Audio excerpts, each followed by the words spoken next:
L'accent circonflexe se met sur la lettre E, devient un E ouvert alors, et sur le A, I, O, U, bref, sur toutes les voyelles sauf le Y. La voyelle devient une voyelle longue.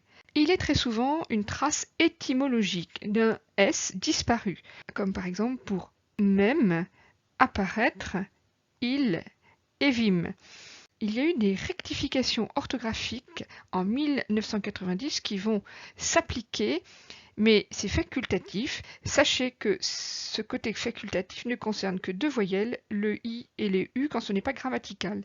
Donc, apparaître et il pourraient s'écrire ici dans la dictée sans accent circonflexe. En revanche, le I de vim, lui, est obligatoire parce qu'il s'agit du passé simple, de l'indicatif, et donc c'est grammatical ici, c'est un temps impossible de faire l'économie de l'accent circonflexe. Quant à O accent circonflexe, la voyelle étymologique ici n'est pas un S. L'accent circonflexe sur ce O est la trace d'une consonne disparue. L'accent circonflexe peut également distinguer deux homonymes, nous n'en avons pas dans le texte, mais par exemple c'est le cas fréquent de du, l'article défini contracté ou le partitif DU, que je ne dois pas confondre avec le masculin singulier du participe passé du verbe devoir, DU accent circonflexe, ou mur, le mur que je escalade par exemple, ou un fruit mûr, ici. Donc là, c'est un accent diacritique qui permet de distinguer deux mots de sens différents. Et puis nous avons les formes verbales où le passé simple et le subjonctif imparfait se distinguent précisément par cet accent circonflexe. L'impératif est un mode d'effectif. Certaines personnes grammaticales lui font défaut. Donc c'est un mode, un temps qui vont se conjuguer à trois personnes, à la deuxième du singulier, à la première du pluriel et à la deuxième du pluriel, et tout cela sans sujet exprimé. Il y a deux choses à bien retenir. D'abord, se concentrer sur les verbes du premier groupe, dont la deuxième personne du singulier est en E, sauf ou hâte-toi, là on a bien un E.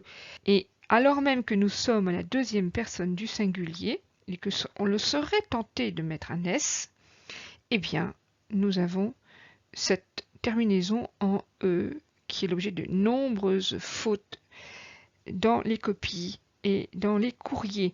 De la même manière, quelques verbes comme ouvrir, couvrir, souffrir, offrir, qui sont quant à eux du troisième groupe, mais qui ont une terminaison avec un E muet de la même manière que sauver ou hâter. Je fais très attention au fait que lorsque j'ai un pronominal, je dois utiliser le pronom personnel tonique et je l'accroche avec un trait d'union obligatoire qui vaut un demi-point en dictée si je ne le mets pas.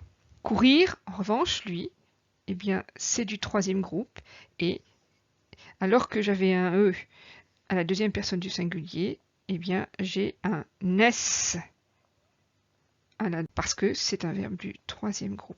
Les doubles consonnes.